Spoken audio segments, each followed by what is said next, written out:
Donald Trump claims the investigation into Russian meddling in the recent election is a hoax. This is a lie. Let me explain. The Russians hacked the DNC computers and stole damaging information about Hillary Clinton.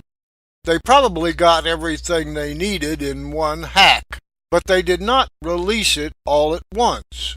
Instead, they used a common marketing strategy known as a drip campaign.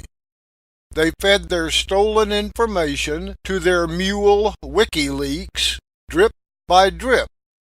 WikiLeaks then fed the information to the American voters drip by drip.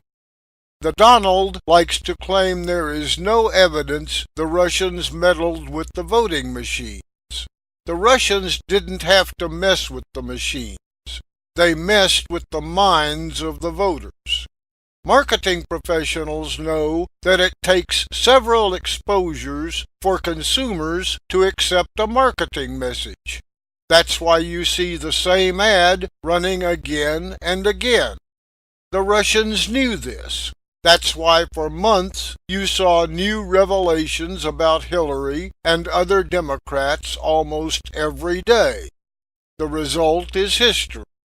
How many people either voted for Trump or stayed home on election day because the Russian drip campaign had convinced them not to vote for Hillary? Robert Mueller is investigating the Russian attack on our democracy to determine if the Trump campaign colluded with the attack. Vlad the Invader and his army of trolls did not need Trump's people to carry out the attack. Russian expertise in political espionage makes the Trump campaign look like Rebecca of Sunnybrook Farm. There has been a lot of talk about the meeting Trump Jr., Manafort, and Kushner had with the Russian agents. All the Russians needed from Curly, Moe, and Larry was assurance that their campaign would result in favorable treatment once Trump was elected. Once that was assured, the Russians simply cranked up their drip campaign. Vlad the Invader had two purposes in conducting the campaign.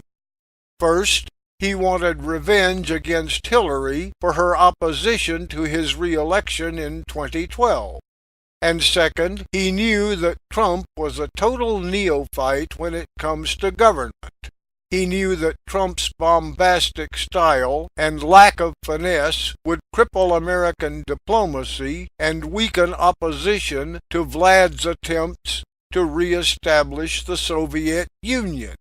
He also knew that he could derail the Trump presidency at any time by releasing information he had gathered from Trump's attempts to establish real estate holdings in Russia.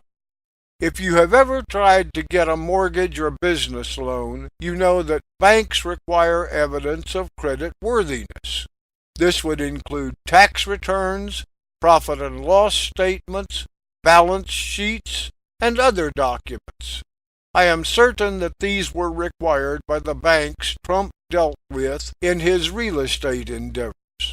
We know these banks are controlled by the Kremlin.